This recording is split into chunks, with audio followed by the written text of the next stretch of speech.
Hey guys, welcome to this quick tutorial where we'll explain how you can enter bank statement on QuickBooks. So let's get started.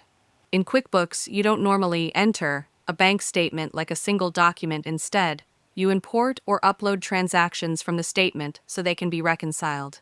Here is the common way to do this. First, go to the left-hand menu and click on Transactions, then select Bank Transactions. After that, look at the top right and click on Connect Account. Here you will see a list of supported banks.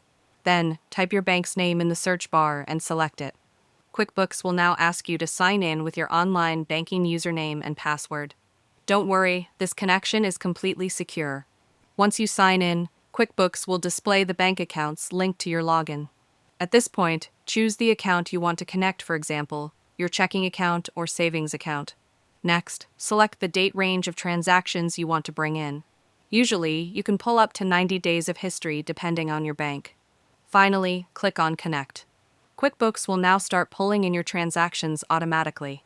From now on, all your bank activity will appear under the Bank Transactions tab, and you just need to review and categorize them. That's it. If you found this video helpful, consider giving it a like and subscribe.